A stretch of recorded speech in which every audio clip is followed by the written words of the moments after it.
Quand j'ai acheté l'appartement fin 2012, j'ai commencé déjà par faire les travaux en fait, au premier niveau. Ensuite, il y a eu la deuxième étape, effectivement, c'était les combles. C'était une surface qui était complètement brute.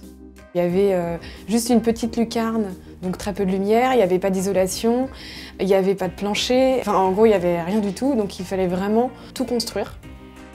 L'objectif, c'était à la fois de gagner en qualité de vie, de pouvoir également avoir une deuxième chambre. On a bénéficié en fait d'une étude d'architecture en amont du projet qui nous a vraiment aidé à finalement accéder à l'acquisition des combles et du coup de pouvoir commencer ces travaux et concrétiser le projet.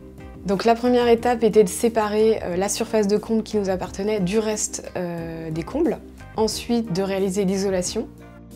Pour optimiser l'espace, on a choisi de mettre un isolant mince et on a trouvé un isolant qui s'appelle Triso Super 12 qui est fabriqué en France et qui, avec 3,5 cm, en fait, isole au même niveau que de la laine de verre à 21 cm. L'étape la plus difficile, c'était la réalisation de l'escalier. La cliente souhaitait pouvoir récupérer les combles et donc pouvoir ouvrir une trémie entre son étage et les combles qu'elle souhaitait aménager pour récupérer de l'espace.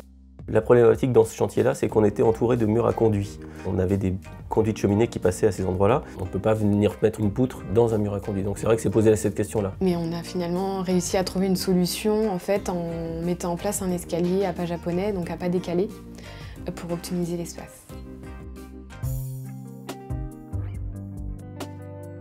Donc ici, on arrive au niveau de l'espace détente bureau. On a souhaité conserver en fait, les murs en briques rouges et mettre en valeur en fait, les poutres apparentes. L'objectif c'était de donner un esprit loft en fait, au duplex et du coup de mettre des matériaux assez clairs, assez naturels, d'allier à la fois le bois, le métal et voilà, des luminaires assez modernes.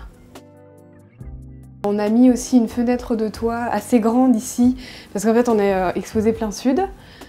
Donc l'idée, effectivement, c'était de pouvoir travailler avec le soleil et de pouvoir se détendre dans cet espace.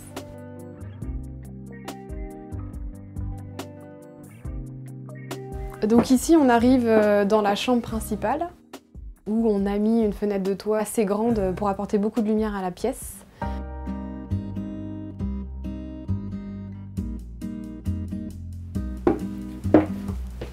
Donc ici on arrive dans une zone de circulation assez étroite et assez faible en fait en hauteur sous plafond.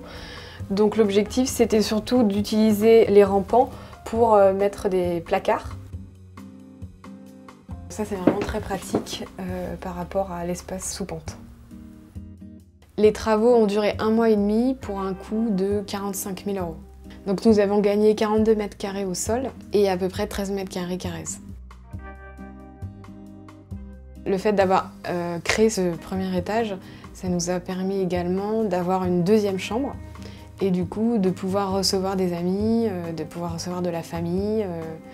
Donc c'est vraiment très agréable.